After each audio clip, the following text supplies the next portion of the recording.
What's up, nerds and nerdettes? It's me, AJ Kunze, with Video Game Time Machine, and it's time for another episode of The Pull. We're going to go over all the comic books that came out this week, the good ones, the bad ones, all of them. Just finished reading like 15 different books. It is about 3 o'clock in the morning, and I'm on the internet talking about comic books.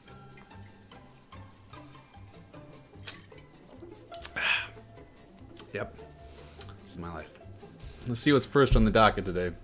Batman number 39, written by Scott Snyder and drawn by Greg Capullo. If you haven't been reading Batman, then I hope either through some sort of mental disease or possible past felony conviction that you're not allowed to vote, because you are not capable of making smart, intelligent adult decisions. Snyder and Capullo's Batman run is not only one of the best Batman runs of all time, it's one of the best runs on any comic book ever. Snyder's in the process of sort of rewriting the origin of the Joker and what we understand as the Joker to be. He has made him liquid metal nightmares. Having said that, outside of super scary Joker being super scary, not a lot happens in this issue. It's sort of a transitional issue. This issue kind of serves to bridge revelations from the last issue to climax that's upcoming. So there's not a whole lot going on, but the last couple pages kind of show us what exciting crap is coming next month. So it's a setup. It's a setup issue. It's good, read it, but read the series if you're not. Because if you're not reading Batman, just reevaluate every life decision you've ever made. Like, you're dating the wrong chick. That's a bad job you're at, man. You can do better.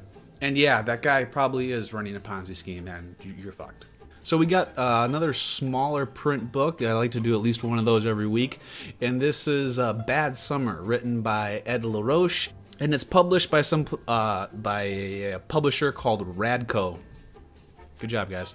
Anyway, Bad Summer is really solid. Like, it's not mind-blowing, but it's just a solid story all the way through. It starts off as this kind of sad personal story about a couple's relationship. All the trials the characters go through are kind of framed around the fact that it's a really hot summer and the heat is so abusive and life is so abusive. The way the panels are laid out and the way that each thing is framed, you never feel like you're missing out on anything, but there's no fat in the art either. Now, it's a solid book, but it's got some faults. It does this weird thing that indie comics do where it kind of gets all hipster pretentious on you on occasion, and all of a sudden it'll be like a black screen and it'll be like, "Be with me" or something. It just interrupts the flow and it kind of gets too artsy-fartsy for its own good on occasion. The turn it takes near the end all of a sudden becomes more dramatic and fantastical than everything that came before it, and it stands kind of in stark contrast. I guess this is the first volume, so more stuff's coming, so I'll read it and talk about it on the show, and yay. Lo came out, hooray! Okay, so I like Lo. I like Lo a lot. This show honestly might just be some sort of secret ninja way for me to talk about how much I love Rick Remender. It's a post-apocalyptic book where human beings have retreated to live under the ocean because the sun's too hot or close or just kind of a dick in general. The thing is, the ocean is also toxic, and now they can't even live under the ocean anymore. The main character finds out that there's a planet out in space where planets usually hang out that's actually livable, that man can migrate to. So it's basically her fighting through this Bioshock post-apocalyptic underwater world with mechs and shit, and it's really great. But the thing that separates it from other books is it doesn't have this sort of like really overly dramatic and sad sort of post-apocalyptic feel that a lot of books have. There's a lot of hope. I don't know, it's soothing. The art is so beautiful, it's so sharp, it's so imaginative, it's super enjoyable, and that feeling of hope that it always has.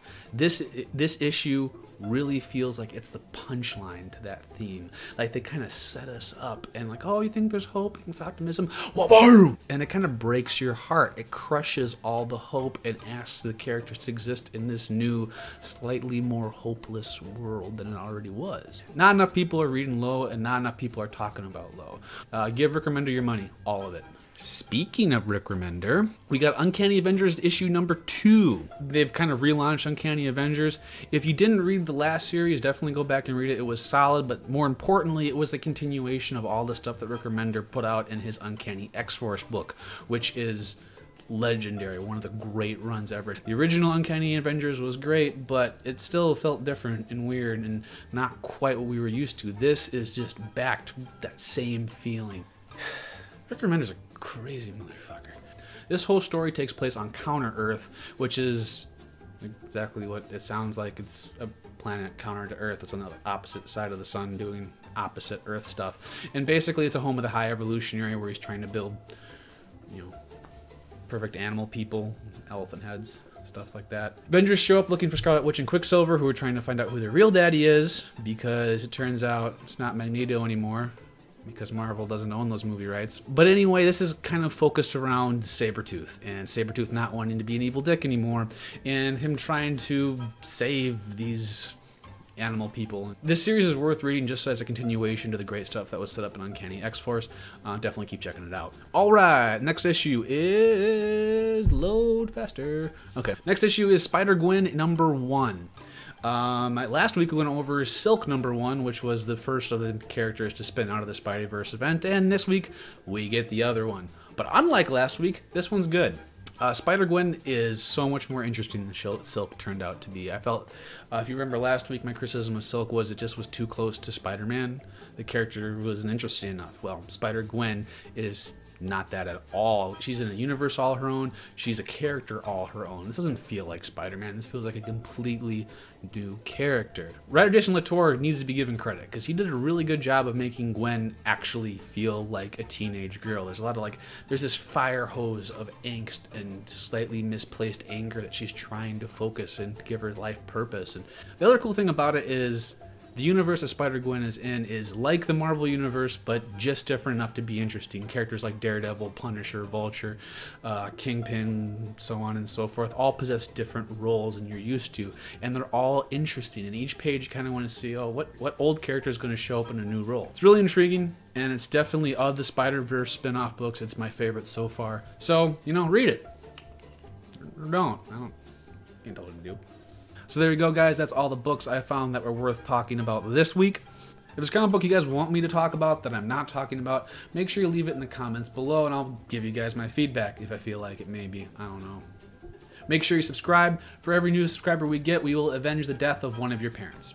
Anyway, I'll see you guys next week. Now get out of here and go read comics.